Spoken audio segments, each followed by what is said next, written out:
Hello, you are listening to Cali Chats, a healthy living podcast with a goal of helping you find true happiness within your mind, body, and soul. I'm Jessie Cali, and it is time to get real.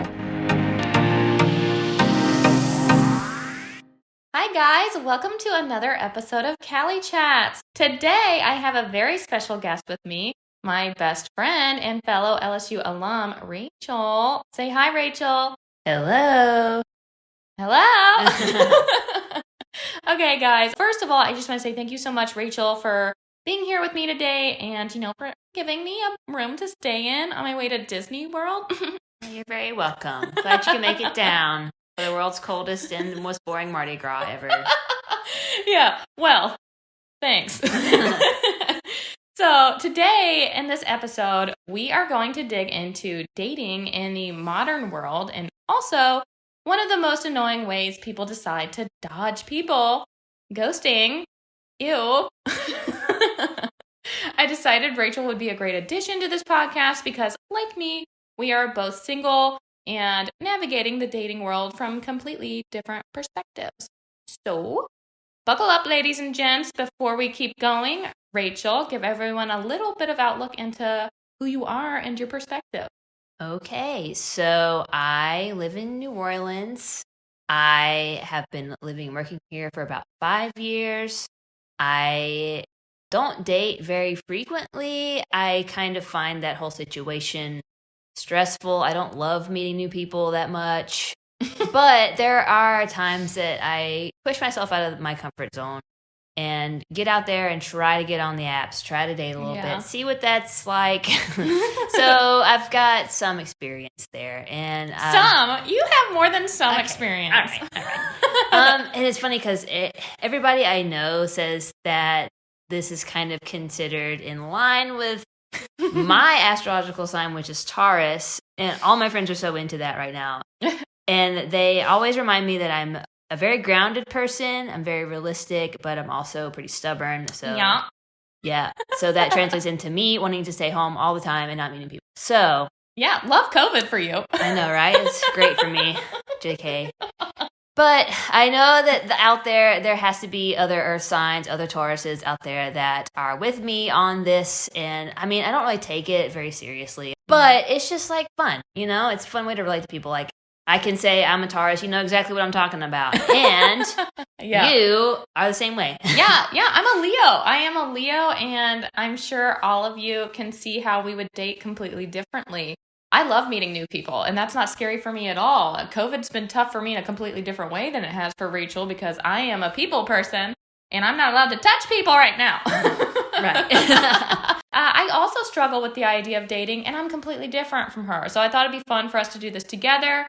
But yeah, I definitely struggle with the idea of dating because of the dishonesty that comes with it all. What do you mean? It's not like that question was written out for you. What do you mean, Jessie? What do you mean? I'm talking about ghosting. I'm talking about back pocket people. And I'm talking about lying. It just makes things so much more difficult. And I don't like it. I don't like it at all. Yeah, sucks. It does suck. Now, if we are talking to some happily taken or married individuals right now, remember you are blessed, okay, to not have to be dealing with the current dating pool because it sucks. Yeah, it's rough out there. It's rough out there for a Leo and a Taurus and everyone else. Mm-hmm. So yeah, we just wanted to give you guys a little outline real quick of where this podcast episode is going to go. We will first of all be walking through some of the different dating apps out there that we have used and giving you our takes and ranks on them based on what you're looking for. Then we are going to dive into some of our personal experiences in the dating world and end it with a talk about ghosting and give you some tips on navigating this very weird dating world that we are living in. We are going to walk through the dating apps that both Rachel and I have used, and we're going to rank them, talk about them, and then at the end wrap it up and let you know which ones we suggest for different things. So, Rachel, what kind of apps have you used? Okay, so I remember in college, that's kind of when Tinder was really big. You know, like that's like when it really started happening, I feel like. 2015, 16, 17. So I started using that then. I think it was much different then than it is now.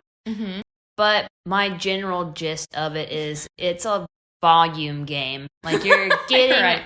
a lot of people to talk to. Quantity over quality. Yeah, sometimes, not to say that you can't meet your Tinderella Yeah. out there.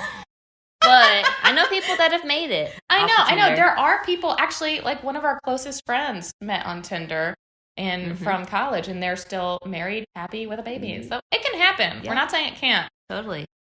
But yeah, I didn't love it just because it kind of got to be the same monotonous, formulaic almost. Once you get a match, you say hi, talk a little bit, make a date. Maybe you get a number in there somewhere, and it just kind of cycles over and over again. Right. To me, that's what it was like. It was very basic when we first got it. I remember back in the day, it was like you had the location services on, you put in a little bio, and you put some pictures in, but that was it. There was that too. Nothing else. Now, I have used Tinder recently, and I was looking for an ego boost, okay? And I realized that there's more Hingy type stuff on it now. So if you really want to give it a go, you can put now, I think, questions on there that are like icebreakers. Wow. And then I think you can also do topics of things that are most like you. So some people put coffee shops or hiking or whatever. So they have tried to make it less of an app that's going for hookups, because honestly, that's how it felt for a long time, was if you were on Tinder, you were not looking for a relationship. You were just looking to either meet people or to hook up. So I will say they've tried, but yeah, that's been my gist of Tinder as well. I've met some interesting characters from that app. Yeah. So to me, it's just kind of a quick, easy, like just take a peek at what's out there. Yeah, if have you're not a few really ready, conversations. If you're not really ready for a relationship, Tinder is perfect because, like you said, there is a huge volume of people. You really don't know what they want. It might give you the practice to talk to people. I don't know. Yeah, it's very surface level. Yeah. I mean, all dating apps are that at a certain point, but I feel like Tinder is just because how much there is on there. Right. So what's interesting about Tinder? People that are listening to this haven't used Tinder. Tinder is the type of app that once you match with the person, you both like each other, both people have the ability to message each other. So I could message the guy or the guy could message me, whatever. It doesn't matter who messages. But then there's now Bumble, and Bumble's been out for a while. It's not now, but Bumble came out because it gave women the ability to not have to talk to the guys that they essentially matched with. So, you match, and then you have to start the conversation. The girls have to start the conversation with the guys.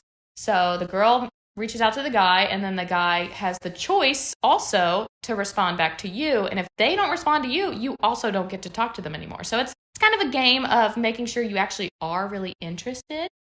But I don't know about you, Rachel, but I do not like Bumble at all. Yeah, it's not, to me, it sounded good at first. I did try that one out. Right. But I just am not that kind of person that likes to start the conversation. Me neither. I think it was trying to get rid of that Tinder thing where the guys swipe right hey, on everyone. Swipe hey, swipe hey, swipe hey. Yeah. But that just puts it on the girl to do that. Yeah, swipe hey, swipe hey. But and that's what it does, put it on the girl. And what good does that do, really? Right. And it's so many games, and I hate games. I have two brothers, and one of which was also for a while on some dating apps. And he actually told me that some boys will swipe right on everyone. Yep. And then they will just wait to see who sends them messages, and then they'll just choose who they want to respond to at that point. And that's what really discouraged me from wanting to use it, was when I swipe right on someone, I am actually swiping right because I find them either attractive, I like something on their profile, I want to talk to them. And then me knowing that maybe these people didn't actually like me, they just swiped me right. They didn't even look. They didn't even look. They didn't care. They didn't care. That was so painful for me to hear. I was like, what the heck, man? Especially after Tinder makes a big deal. It's it's a match, and put your little pictures together. Yeah. Here you go. Here's your person. They give us our little mini love story when we smash together. Well, that sounded weird. Smash together. But you know what I mean? We smash together little pictures and it's little hearts, and you're like, it's a match.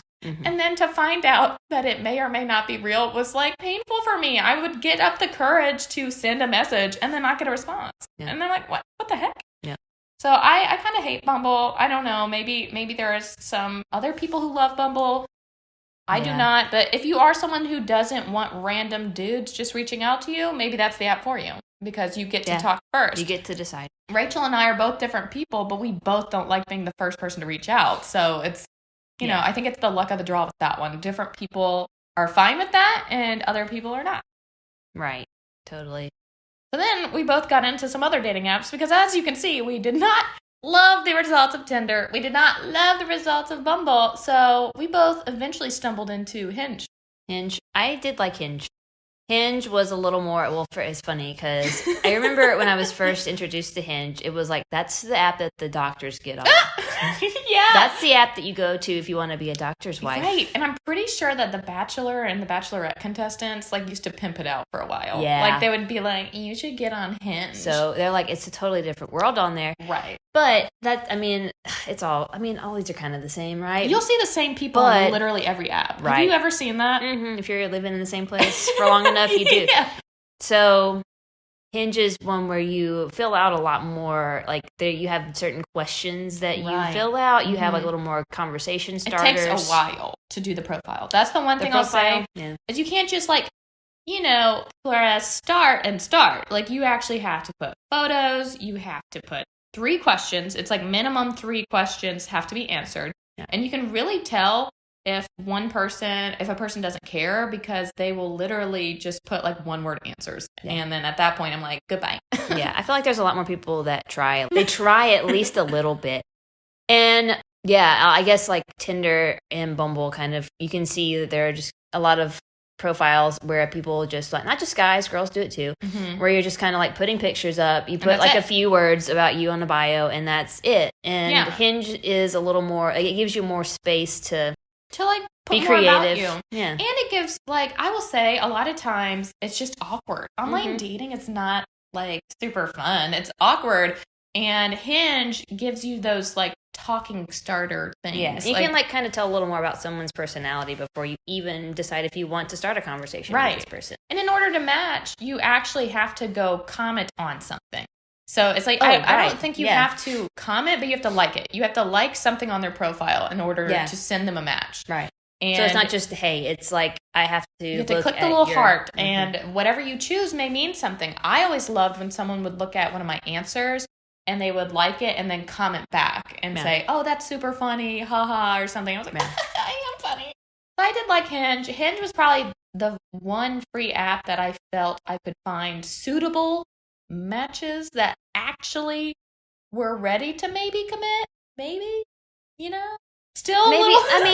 It's kind of hit or miss anywhere, but it just kind of felt like at least you can have more a more serious people. Or like, just like even just a more interesting conversation. Yes, more interesting conversation than, hey, you're hot. Yeah. It's like a little more expectation too. Right. Expectation management there because it's kind of like you're expecting to have a little more of a conversation rather than, hey, pics, that kind of, That's true. That's good. Or the worst. Can I have your Snapchat? I don't use Snapchat anymore, okay? I still use Snapchat. Oh. Okay, well, I have like 2 groups on Snapchat that I respond to occasionally, and then I have a couple friends if I feel like sending them stuff on it. But other than that, no, I'm not just going to give you out my Snapchat. Like, that's fair. It's weird. I'm just saying I still use it. Okay, fine. Okay. Whatever. Anyways, last free app we're going to talk about is Coffee Meets Bagel. I barely use this. I don't think you ever use this. I don't know what that is. Oh, well, it's an app. So Coffee Meets Bagel was kind of like Hinge in the way where it definitely was more serious because it was so complicated. Like you had to have like these bagels and you could only use so many bagels a day to like people. Oh. Yeah, it's very complicated. One of my friends had suggested it. She was like, it's the real deal. You can find great people here. And that did not happen for me. But I will admit that it does have more of a, I guess, algorithm or whatever meant to helping you find people. But there's just not that many people on it. Yeah. I mean, maybe there's a good thing to these little niche apps because I'm sure there's plenty of them out there now. Oh, there's so many dating apps. Maybe don't have as many users on them, but maybe you find someone in that smaller pool that is... It's more quality. Maybe. It's worth looking. Like if you just want to look through the random dating apps that are out there, like Coffee Meets Bagel or I don't know any of the other ones because other weird I don't little really ones. trust the little ones that much true. just because I feel like some of them are scammy. Do so at your own risk. Yeah. And then the last one we're going to talk about is Match. Rachel's not done this before, but I did. When I moved home back to Tennessee, I had gotten all up in my feelings because I was ready to date. I was finally in a point in my life where my trauma, my different things I had gone through in therapy were over, and I was ready to meet my man, my soulmate. Still looking. Hey. Mm-hmm. Oh my God. Yeah, I'm hitting on people through this. Okay, I'm just kidding. Anyways, I tried Match for 6 months. They got me, okay? Like, I saw the deal. I was like, 6 months for that much money? Sure. So I did it. And your sister actually had a successful experience with Match. So my sister had been pushing me for a long time to try Match. She met her now husband on there. And it wasn't immediate. She was on there for a while before she found him. So it does take time on any app. But I just was not willing to do that, I guess. It's tough. It's tough. Match was cool. I will say the nice thing about Match is there's so much you have to put into your profile. You pay for it. There's a lot to put on there, whether it's pictures or answers to questions. You have to fill out all these things about you and then have a nice bio. And then you start the process. The process is fairly similar to all the other dating apps. You know, the whole swipe right situation and liking each other. And then the conversations just were different. So, like, I will say the nice thing about the paid app is most likely you're going to find people who are more emotionally available and actually looking for a relationship because they're paying for it. Mm-hmm. Like, why would you pay for an app if you actually don't want to have a relationship? Now, I have ran into some fakers. You know what I mean? I ran into some people who were pretending like they wanted a relationship and they weren't. But like any app, you're going to have some duds before you find the needle in the haystack. Is that what they say? Yeah. They do say that. Yeah. So I would say if you are like looking, like, Match is not a bad thing. I did not find my, knight in shining armor yet. And I don't think that's because he wasn't out there. I just think that I unfortunately ran into a lot of people who were not ready to commit and had some issues in their lives. And I'm the type of person, I can really only date one person at a time. Yeah, I'm the same way. I'm so bad at that. Like, I know all my friends are like, girl, you got to date multiple people. I'm like, it's exhausting. It's exhausting to get to know people, but it's also exhausting to have to keep track of all these different things. So I've always kind of been one date kind of person. Like, I meet someone, I'm like, I really invest time. So until it like plays all the way out. Until it plays all the way out, until I have closure and all of that. So that was tough because even if I'm paying for 3 months, well, I maybe really only had 1 to 2, 3 people that I was talking to because it was like a month here, a month there, a month there. And I'm like, it's over. Yeah. Downside of that is like you feel like you gotta make most of your time while you're doing it instead of taking your time. Right. You can't be like, I have $20 sunk into this. I got to get somebody. Right. I spent like $100. Like, it was not, because I did 6 months. So I think 6 months, $100. That's even bigger. Yeah. Because I'm pretty sure it's like, I don't remember. Don't quote me on this, but it's like about $20-something a month. And if you did like 6 months, they like cut the cost of each month or whatever. So I ended up paying probably like around $100 after tax. And I'm like, well, I better find a man. Yeah, exactly. Like, this is a fancy date. It's even more pressure. It's kind of like a gym membership almost. It's like a gym membership. It is. Instead of healthy, you get to date. Right. Right. So, okay. That is our outlook on all the apps that we have used. Maybe your experiences are similar. Maybe they're not. And if you have something you'd like to share, please email me and let me know or reach out to me somewhere for Cali Chats. I would love to hear your experiences and maybe we can update this on another episode. Anyways, I would say our pick on the best free app for looking for a relationship is Hinge. Would you say that? Yeah. Yeah, I agree. I think Hinge is great if you are not willing to put the money in, but you still think you want a relationship. That's what I would do. As for paid apps, I've only tried Match, so I can only really suggest Match. I will say people paying for this app definitely do seem more emotionally available and looking for actual commitment, so definitely go for it if you're looking to pay. But maybe you're looking for more of an ego boost or just something like that. Maybe you're not actually ready to jump into the dating pool. I would say Tinder is still a good option for that. You can always just start there. Just test test yourself on Tinder. I won't say that it's beautiful. It's not always that, like, go on TikTok and see some of the funniest TikToks about Tinder. You will find some crazies, okay? Like, we warn you, there are crazy people on Tinder. Yeah. But there's also normal people. Yeah. So, yeah. I think next I'll be trying a matchmaker services. I will go to someone and have them put my name in the computer and have them spit out just a random person's name? A random person. Do they do that? No. Is that a real thing? Oh. I was like, where can I find that? I've actually told some of my friends if they could order me one, that would be nice. Oh. Just order me a man. 90 Day Fiancé. Yeah, but, you know, I just have a few things I need. Okay, whatever. We're moving on. Do you think you're ready to date again? And I'm not talking to you, Rachel. I'm talking to our listeners. I don't know what you just said to that, but if you think you are, I do want you to remember these 3 points before we continue.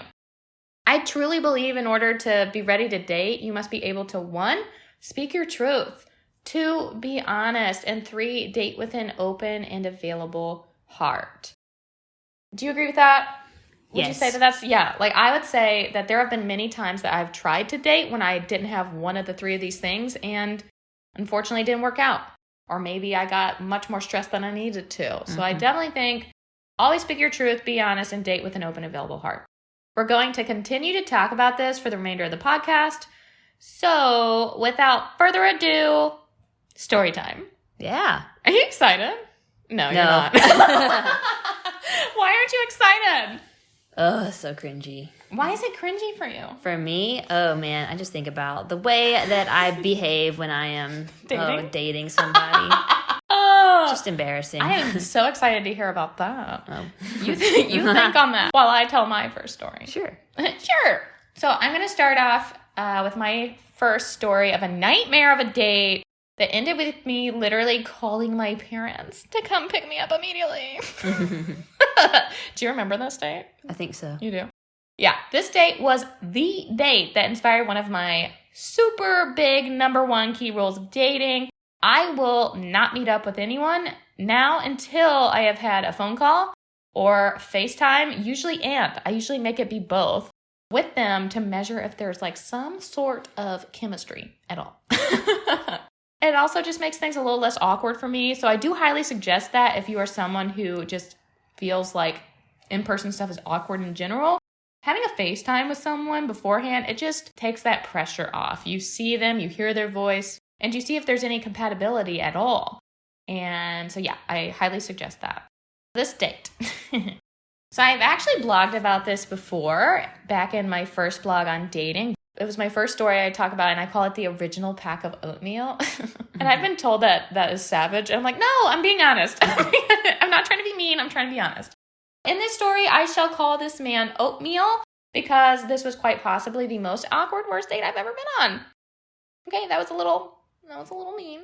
It was a nice date, but I legit had no chemistry with this Oatmeal man at all. So the birth of the name of the story comes from the car ride home from my date with my parents. Very awkward. That's a little awkward. Well, I called them. I literally called them because I was so tragically having the worst time ever. I was like, Mom, you have to come get me now. And all my friends are like, aren't you like 28 years old? I was like, I am. I called my mama to come pick me up. So anyways, I was ranting on this car ride home. I wasn't angry ranting. I was just like rambling, really. I could not find one thing I liked about this dude, like at all. Like not one thing. And not in a mean way. It was just like, in general, we were just not compatible at all. And I was mad at myself for not knowing that sooner. I'd been talking to him for a few weeks at that point, but we had never really connected via FaceTime or something like that. So it was literally a mystery to me what he was going to look like, be like, all of that. And I don't like blind dates. Like, even if you texted someone, let's just say that first. Texting means nothing. Nope. Means nothing. You Watch can't read a any person. episode of Catfish and they'll tell you that. Means nothing. Oh, it was tearing me up inside. And the only way I could explain it to my friends was, have you ever bought the variety pack of oatmeal? Have you? Yeah, I love oatmeal. Yeah, see, I'll explain it to Rachel right now. So, there's always a few different flavors in there, but there always is that original pack of oatmeal in there too. Yep. Yeah. So, I don't know if you're like me, but I literally always would eat up all the other flavors before I would ever get to the original pack. The original pack would always be left in there, and I would just leave it, and I would also have to add stuff to it if I even wanted to use it. I don't want it. I don't want it at all. I don't want the original pack. It's so bland, and I have to add something to it. It's boring. Brutal, I know. It is brutal. I'm calling this guy the original pack of oatmeal. But that's seriously how I felt in that moment after the date was this guy had no value to me at all. Like, there was nothing about him that was interesting or anything about him that was compatible. I kept thinking to myself, like, is this why people ghost people? Is this why people lie to spare people's feelings? The thought of being honest with Oatmeal and telling him I wasn't interested was super gut-wrenching. I just didn't want to do it. Wasn't he trying to plan like another date with you? Yeah, he had another date the next day. Wow. Yeah, like he literally had another date. Like before we even met up on this date, he had already planned another date the next day because he liked me so much, I guess. I don't know. And that was freaking me out because I was like, guys, I can't let this continue. There is nothing about us that's compatible. And I'm really not trying to be mean. I am sure there is somewhere out there for this man. Yeah. Maybe he's married. I don't know. Some people need oatmeal. They have high cholesterol or something. It's true. It is Some so people true. like it. Right. He wasn't my guy, but I'm sure there's someone else out there for him. And that point right there is exactly why when you don't feel a connection with someone, you have to be honest with them. And you have to tell them how you actually feel. In order for any of us to move on and find someone new, you have to give clarity and closure to those people so they can. So don't be selfish. Don't try to spare feelings. You have to be honest. Now, I'm not saying you have to be brutally honest and mean and give the exact reason why you didn't like them, but just let them know that you were not interested. Like, I didn't text this guy and go, "You're Oatmeal. You suck." I was just honest. So anyways, the entire ride home, I felt sick to my stomach. I didn't know what to do. The thought was killing me. And in that moment, I started to realize why so many people chicken out and ghost people. Like, I figured that out, and I had never felt that before. Previously, really, I had been more so the one ghosted and trying to figure out why someone would do that to me. And it's easier than having to deal with the possibility of hurting someone's feelings, right? But you want to know why I didn't do that? Why did I not just ghost Oatmeal? Why? Because I know how bad it hurts to not be told. Ghosting and disappearing is just too hurtful. It's too hurtful, and it's more hurtful than being told the truth. Like, I just wish someone would tell me the truth. Because most times, if not all times, the person ghosting you is the problem. It is not the other person. Like, I was not necessarily ghosting him because he was just the blandest human on the entire world. I was also ghosting him, or wanting to ghost him. I didn't ghost him, but wanting to ghost him because it was so painful for me and it wasn't compatible. And I was like, that was my fault for not realizing that. I should have realized that before. I hadn't put as much effort into figuring out who this person was before. And that was on me. I shouldn't have been on this date in the first place. That was my fault. It wasn't that I wasn't ready to date. I would have never dated him in the first place. So anyways, so much more better. Oh, I said bad things. More better. It's more better to just tell the truth. At least with the truth, your date is no longer interested. Who even cares why? And you can move on to someone new. So during the car ride home, I literally, I called my brother. And I said, Jim. Hopefully he doesn't mind that I put his name in here. Jim, help me. I was like, how do I let this guy down, but also make sure he does not contact me back? Yeah. Because I don't want this. Yeah. And he told me, he said, you just have to be brutally honest. You have to tell him exactly, like, you don't have to say exactly why, but you have to be like, there is no more of this. Yeah. You don't ever send someone a text that's like, well, I just don't know if I'm ready right now, or blah, blah, blah, because you're still leaving that door open. You need to close the door. The door is no longer open. Yeah. Close the door. So I texted him and I said, thanks so much for the date. I had a good time, but I did not feel a connection. I don't think it is a good idea for us to meet up again. I wish you all the best. It was brutal. It was brutal. Like paper bag, like breathing. Oh, bad. I was sick to my stomach, but I couldn't lie. Like, I'm not a liar, so I could not lie. I could not ghost. I could not be like every man that had hurt me prior to this moment. I am better than that, and I knew he deserved the truth. So, to my surprise, he unexpectedly, graciously sent me a text back for my honesty. He said, hey, okay. Thanks for the honesty. I wasn't expecting that, but I hope we can still be friends. Now, okay, like, why are you sending me that? Like, I'm not going to be your friend. No. We weren't friends before. So I think that at that point, I did not respond to him. I chose not to respond to him because I had already said my piece. And in my opinion, it was clear that I did not want a friendship with him. And I just didn't want to talk to him anymore. Yeah. So I think, like, you know, if someone chooses to not really read the text you sent, that's on them. That's on them. But as long as you're honest and you let someone know you're not interested, you have done your part. Yeah. He even like texted me the next day and he was just like, wow. hey, like, how are you? I'm like, dude. Yeah, no. I said I don't want to see you. Yeah. I've seen a lot of people share their experiences online of Tinder, you know, like weird stuff, all kinds of weird, you know, experiences or just anything that has happened on Tinder. People share it online. And for the most part, people share these kind of experiences too, where they just get communicated with in this way where it's super honest. And they're always the conversation around those kind of messages from a date is always just like, oh, that's a good person. Right. Yeah. It's like I always want to finish out any type of dating scenario that I'm in with a positive thing. I never want someone to feel bad or mad that I did something because we've all had that. We've all had a crappy situation in dating and it deters us from dating for a while because we are so broken from it. And I hate that. I did not want him to feel that way. I wanted him to know that you are not for me, but go on, find someone else. Sure.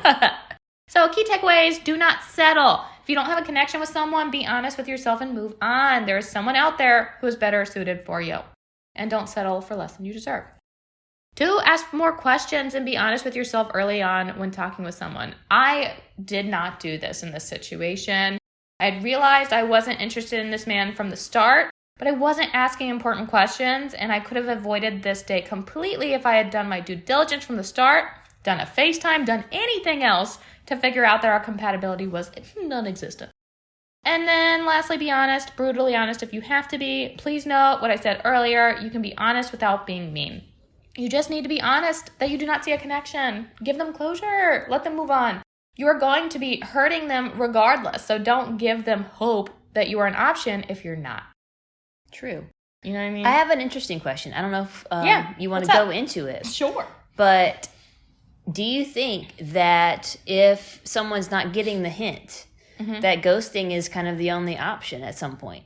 I think if someone thinks that they are entitled to you to talk to them, sometimes you have to be the person to just stop responding. Right. I do think so. Ghosting is a terrible thing sometimes, but it is also a necessary thing sometimes. I think it's wrong when it's done as a first option, when you are just not feeling it anymore, or for whatever reason you've decided you're out of this and you just ghost. I think that that's a cop-out, rude, mean person, not good to do. I think it's, honestly, I think it's cowardly, super cowardly.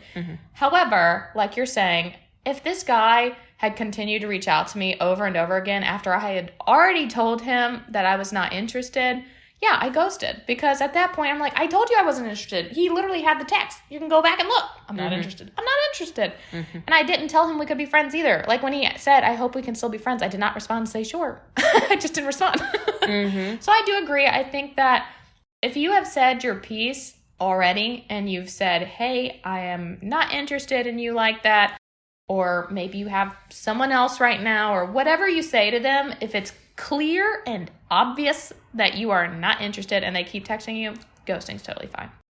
Yeah, I think there's a little nuance to it, but I agree. Right.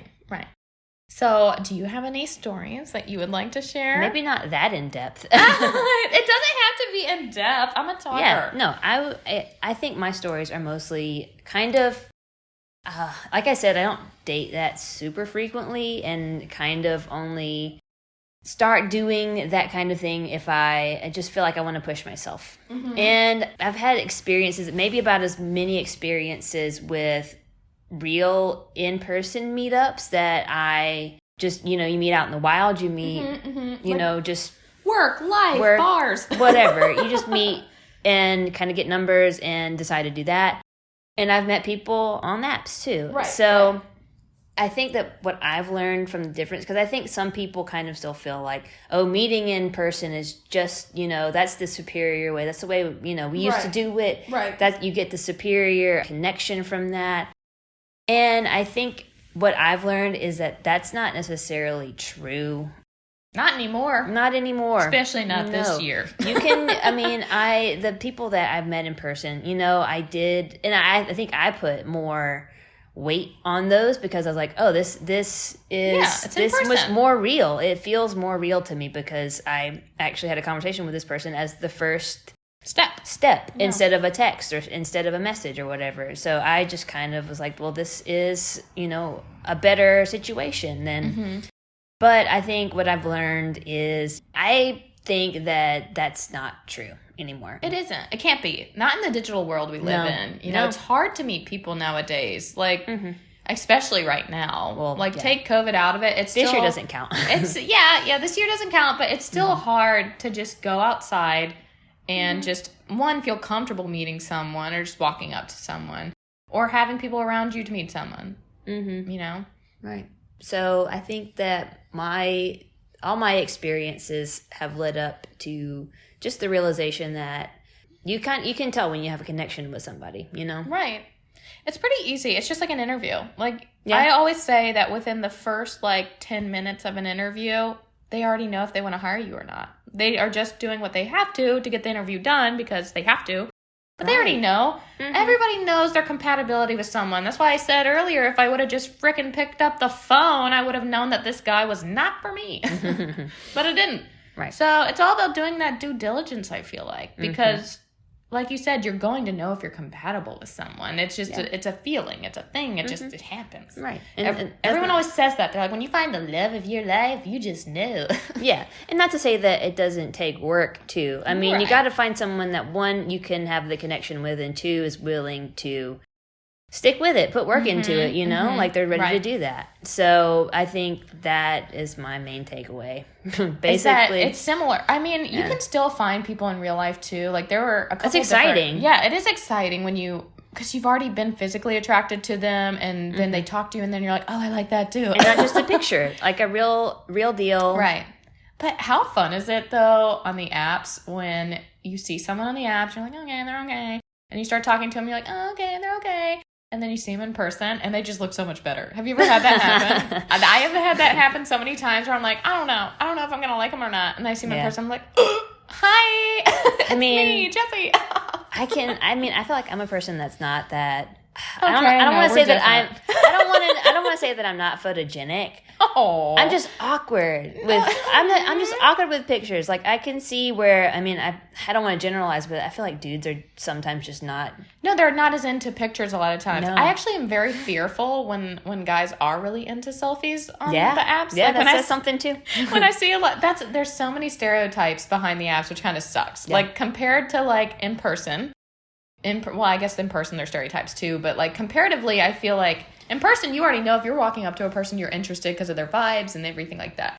But on the apps, you have so much time. You have no idea about anything. You don't know how they sound. You don't know if this is actually what they still look like. Maybe this is a picture from 6 years ago. You just got to pick apart that profile. The difference between men and women, I feel like, on a lot of these apps is that men don't take as many photos. Yeah. Whereas women, I took 30 photos today. It's true. It's true. Whereas I learned that from my brother, because my brother, I would look at, one time his profile popped up on mine when I was in town. Oh, because, wow. Obviously Tinder and all these things don't know that you're siblings. But he popped up one time. I was like, oh, look at it. So I, was looking at his profile. And I was like, this picture is so old. But it's because, I mean, that people don't, guys don't take as many photos. So I get it. And I am fearful sometimes when I do see a lot of selfies. Because then I'm like, what's up with you? Oh, that's funny. I've never really thought about it like that. But thanks for bringing that up. Yeah. So, whatever.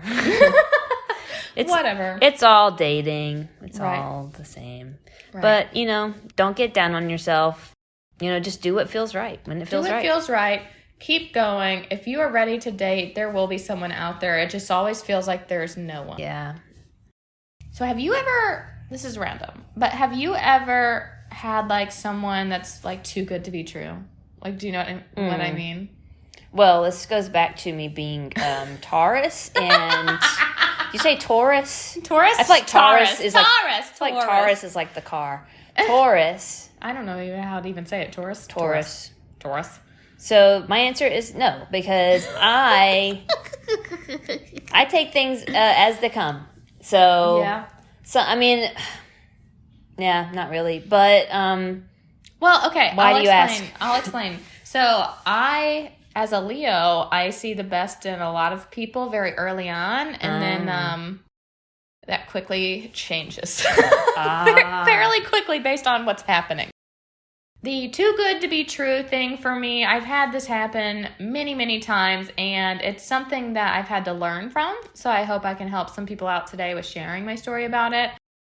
The most recent particular thing I'm talking about is I had someone from Match. Okay, people. Match is the app. Like, you don't even have to ask people if they want a relationship. You know. Mm-hmm. It says it. They are.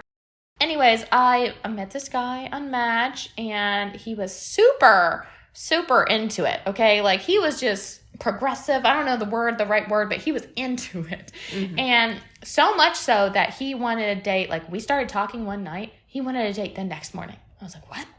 Okay, whatever. So I was actually very nervous because I let him surpass my rule. Like, we did not do a phone call or a FaceTime. I let him surpass my rule because we had already done so much texting back and forth, and the first day was insane. So we went on our first date. Yes. And it was wonderful. He was beautiful. Okay, if he listens to this, you are not beautiful. I'm just kidding. Oh my God. Oh my God. Are you attacking him? I'm not. He doesn't know who he is. Anyways, he was great. There was a lot about him that we were just super compatible. It was one of those things where you're just like, dang, like I really get along with this person. And everything felt right. It was good. He was like, are you vibing? I'm vibing. Are you vibing? We were both vibing. Like, he was like, I want to see you later. I was like, okay, like, yeah, let's do another date. He was like, well, like later today. And I was like, what? Can I just interject and say, I would hate this. This is not my person. Yeah. This is perfect for me because I love everything being about me. I'm a Leo. I love being the center of attention. I love people to love me, okay? I want it. Okay, just had to say that. I want it. Yeah, no, I know. And so, yeah, we went on a second date that day. Like 2 dates in a day. It was just like, I'm telling you, this man was in. I was like, this is my husband. I found it. You know, you're like already dreaming of what you could be like together. I'm going to tell this story to my grandchildren. Yeah, I'm like, we're going to get married, we're going to have kids, but guess what follows that? Ghost. Heartbreak and ghosts. Oh, no. But here's what happened. So we went on the second date. It was wonderful. Also, just as great as the first. We have so much compatibility. Still to this day, I cannot deny that this man and I have this insane connection to each other from just a person-to-person standpoint. Like, we would obviously always get along. Mm-hmm. Full of energy, just like me. We just get along. So, anyways, I had seen him one more time, and we were supposed to have another date after that, and we had been talking all the time for like a month or so. And all of a sudden, out of nowhere, we were supposed to go on a date. He was supposed to come pick me up. We had texted the night before, and he's like, yeah, I'll pick you up tomorrow too. Mm-hmm. I never heard from him again. I remember this, and you were like, did he die? Yeah, I was like, did he die? Because it was just so shocking, because he was such a gentleman at this point. Guys, he opened my doors. And I'm not just talking like doors of restaurants. I'm talking car door. Like, he would come around to my car door to open it. He wouldn't let me open my own car door. He was polite as hell. Anyways. I have never heard of such a thing. Like, I have heard of guys dropping off the face of the earth maybe after a date or two. Right. But not on the way to a date. Like, what? Right. So then I had also found, get this, not only did he ghost me, this boy had blocked me. Mm-hmm. Now, he did not just like block my phone number. He had blocked my phone number. He had blocked my social medias. Keep in mind, we were not even friends on social media.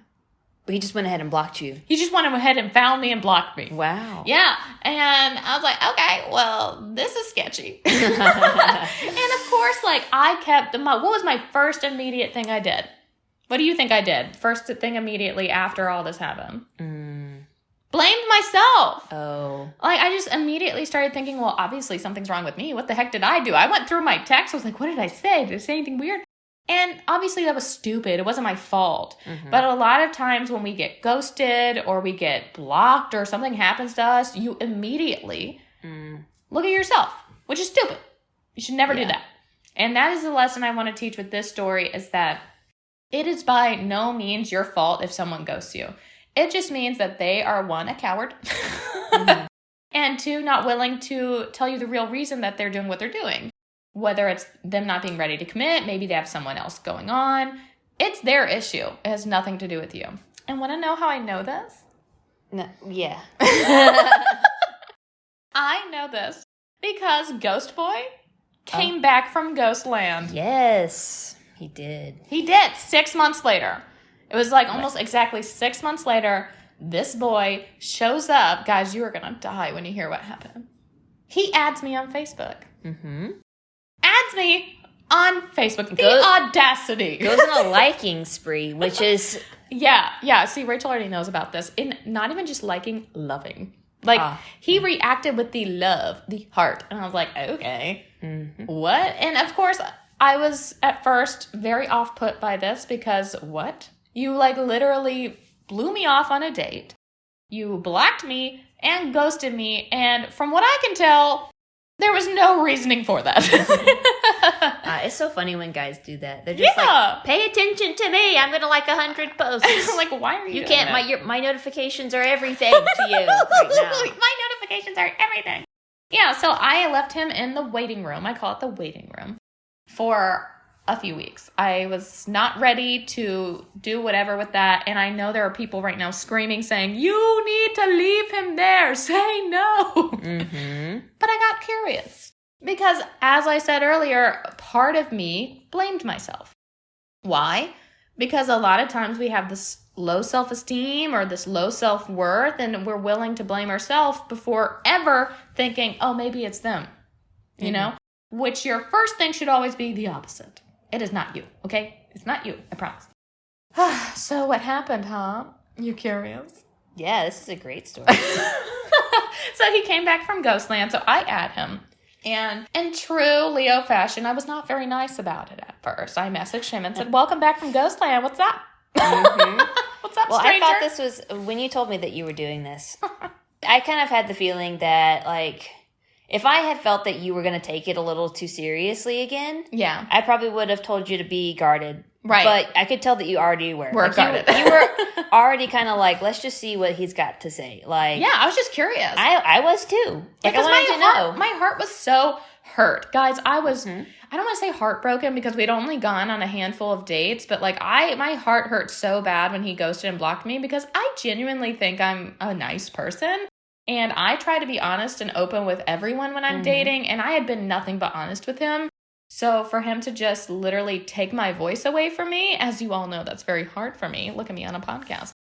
That was incredibly hard to deal with because I had felt like there was so much compatibility between us, and the fact that he was willing to just literally take away any voice from me or even just say, hey, I don't want to go on the date anymore. He just literally blocked me. Yeah. On the day of the date. I'm still so mad about that. Yeah, I was just kind of like, what kind of excuse could you possibly have for that? Right. So he came back from Ghostland and he just was very apologetic about the whole thing. He blamed everything on himself and he just was very sorry about everything. But a very important takeaway from this is that the one thing he said to me that I didn't even ask for was, he said, it had nothing to do with you. It had nothing to do with you. It was everything to do with me. I wasn't ready for a relationship at the time. I had a lot of things going on with my life, my personal life, and he actually gave me detail as to what these things were. Like he actually told me these things going on in his life, told me about his mental health. He told me a lot of stuff. So it wasn't like there was any reason to believe that any of this was false. Like I truly believe to this day he was telling me the truth about that. Yeah. So I think he was just going through a lot. And instead of just owning up to the fact that he wasn't ready, he just... Yeah. And if it is something to do with his mental health, right, it's sad. Like I feel bad for him that he can't make the connection that he might have wanted to, but that doesn't give you the right to hurt somebody else. Right. It's like he didn't even think about my mental health. Yeah. Like at that point, I really truly I love and care for everyone, and mental health is super important to me. So I have such a big heart for that, but I don't run away from my problems. And unfortunately, that's the way that he deals with his problems. He literally said that. He says, whenever I feel these kind of ways, I just run away. And my immediate thing that I do is I ghost, I block. And it's not just people in my life, it's everyone in my life. So he was essentially saying, I blocked everyone out of my life. I was like, okay, well, you literally blocked me. And guys, that doesn't make it good. It doesn't make it better. Right. So I literally was giving him so much crap about how, you blocked me, you did this, you did that, whatever. And we talked through it. And actually, he was wanting to give it another try. Mm-hmm. He wanted to actually go on another date. And I was like, okay, whatever. I was like, at this point, nothing to lose. So we went on a date. And it was actually a very personal date. I won't go into details of what. Had a great time. I met a lot of people in his life. It was great. Mm-hmm. And we were supposed to continue to go on more. We actually had another date planned. And we're supposed to go on it. And he kept, unfortunately, just having so much going on. You know that typical, the too good to be true. We're going to circle back to that. The too good to be true is whenever someone all of a sudden just is so busy. Oh my God, I'm so busy. And I'm so tired. I'm just so tired all the time.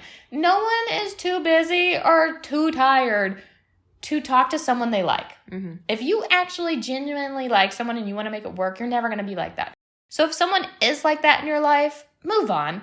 Just move on. Take that, move on. Because that is pure, you're about to be ghosted, okay? If someone's telling you I'm busy and this, they're either going to tell you that they're done or they're going to ghost you. Now, I will say that most people that are actually busy and stuff, they're not going to just say they're busy. They're going to give you actual details. So there are people out there who do get too busy, but they say things like, hey, I'm super busy. I have XYZ happening at work and this and that. And they give you details. They're not just going to be like, I'm busy. Mm-hmm. I'm busy. And they might even try to make time for you. Right. So that's the too good to be true of that. So in this situation, he had just been not necessarily busy, but he was just so tired, had so much going on, so tired. So we had 2 different dates planned. He was super excited about them leading up to them. And then the day of would cancel. Mm-hmm. And right before. So at least he canceled these times instead of, just in the middle. Just blocking and ghosting. Yeah. But a week or so later after all this situation, because I was not putting much of my eggs in this basket at all because I had already had this happen before. So I was just putting 1 egg in there, just seeing what's going on, seeing what's happening. And so when he started doing this, I didn't care. I just wasn't sending any messages anymore. I was just moving on. So he sends me some stuff one night and we were chatting or whatever. And at this point, it seemed like he was ready. He was like, I'm ready to do this. Let's actually date, just you and me. Can you guess what happened the next day? Mm-hmm. One more. Done. He ghosted and blocked me on everything again. Yeah. I mean, what I remember of this conversation, I don't know if you want to get into it that much, but I remember you saying that it was a very conversation of are we going to be exclusive? And he wouldn't say he wouldn't say yes. Yeah. He wouldn't say explicitly yes. He didn't say yes, but he implied yes with what he said. He was implying it, but wouldn't super duper say it. Yeah, he's like, if you're ready, I'm ready. It's kind of what it came off of. And then the next day when you were trying to follow up on that. Yeah, I sent him a message just saying did you mean anything you said last night? Bye-bye. Yeah. So, safe to say, this boy has a lot of things going on in his life. And if you're listening to this right now, I hope you get the help that you need. And I by no means harbor any resentment or angst or whatever in my heart for you. I just hope you get the help you need if that's the case. Regardless, I hope that everyone that hears that story today learns that just be honest. Mm-hmm. Speak your truth, be honest, date with an open and available heart. Those are the 3 main points we talked about in the beginning of this podcast, and they still hold true right now. The reason I struggled with any of these things we talked about earlier is because a lot of times the people you're dating or finding, they're not these things. Mm-hmm. Something's holding them back, whether it's a past relationship, whether it's something in their life. Maybe they're too busy. Maybe they literally are too busy. But regardless, I believe in order to truly be ready to date, you have to be able to check off each of those points. And if you can't, please save some hearts and wait to date. Please work on yourself and become the best version of you possible. Because maybe then you will be available one day. And maybe then you can open your heart to someone else and someone new. If you can't love yourself, how in the hell are you going to love anybody else? Can I get an amen? Can I get an amen? Amen. Yes, we love RuPaul. Yes. So, like I said, if you can check off all of those boxes, have at it. You are most likely ready to date. But don't forget the key takeaways we have talked about today. You may be ready, but that doesn't mean that everyone else in that dating pool is as ready as you are. Do you have anything to say in closing, Rachel? Yeah, I mean, we all out here together. You're not alone. You're not alone. You know that Seosin song, You're Not Alone. No. There is more to this, I know. That song? Sorry. Okay, well, we are going to listen to that song after we get off listen here. to that. So everybody, remember your worth and continue to share your light with the world. And more importantly, don't let anyone make your light shine less bright. I love you. Rachel loves you. And we are signing off. Bye. That's good. That was good. Peace. Are you leaving that?